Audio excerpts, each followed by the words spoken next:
মানুষকে নিজের পক্ষ থেকে এক কঠিন শাস্তি সম্পর্কে সতর্ক করার এবং যে সকল মুমিন সৎকর্ম করে তাদেরকে এই সুসংবাদ দেওয়ার জন্য এই রমজান মাস এসেছে, মাহে রমজান মাস এসেছে। কম কম ইবাদত আল্লাহ তাআলা বেশি বেশি নেকি দান করিবেন।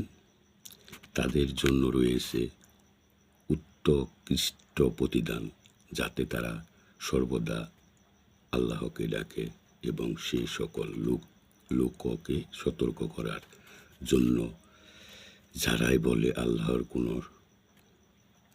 এ বিষয়ে কোনো জ্ঞানগত প্রমাণ এই রমজান মাসে তাদের নিজের কাছে আছে, আর না তাদের বাপ মা দায়ের কাছে ছিল। এটা অতি সুরত কথা যা তাদের সম্মুখে থেকে বের হয়েছে। তারা যা বলছে তা কি মিথ্যা ছাড়া কিছুই নয়।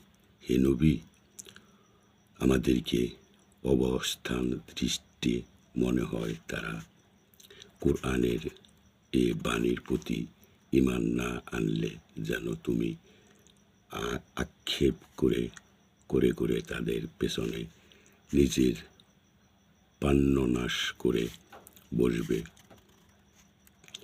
নিশ্চিত যেন বৃষ্টিতে যা কিছুই আছে আমি সেগুলোকে তার জন্য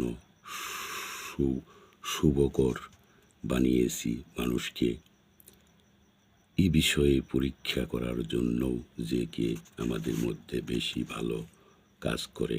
নিশ্চয় আমি পৃষ্ঠে যা কিছু আছে একদিন তা সমতল প্রান্তরে পরিণত করব। এটা আল্লাহ পাক বলেছে। তুমি কি মনে করো উহারা কি মবাসীরা আমার নির্দেশনা বলির মধ্যে বেশি বিস্ফোরণ ছিল? এটা সেই সময়ের কথা যখন যুবক দলটি আশ্রয় নিয়েছিলেন এবং আল্লাহ তাআলার কাছে দোয়া করেছিলেন, বলেছিল, হে আমাদের প্রতিপালক, আমাদের প্রতি আপনার নিকট থেকে বিশ্বাস রহমত নাজিল করুন এবং আমাদের এই পরিস্থিতিতে আমাদের জন্য কল্যাণের পথে ব্যবস্থা করে দিন। এটা আমাদের আল্লাহ পাকের, উনি বলেছেন, উনি সব কিছুই মালিক।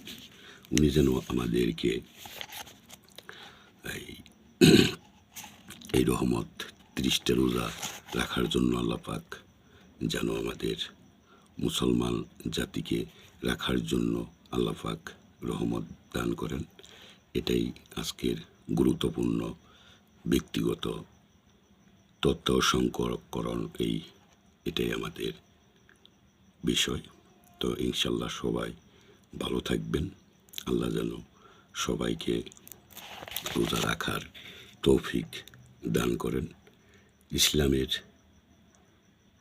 দিকে যেন আমাদের কিছু কিছু গোপনতা আল্লাহ যেন আমাদেরকে গোপনে রাখার জন্য আল্লাহ পাক আমাদেরকে দৃষ্টিশক্তি দায়শীল করার জন্য আল্লাহ পাক যেন তৌফিক দান করেন। ইনশাল্লাহ সবাই ভালো থাকবেন। ইনশাল্লাহ।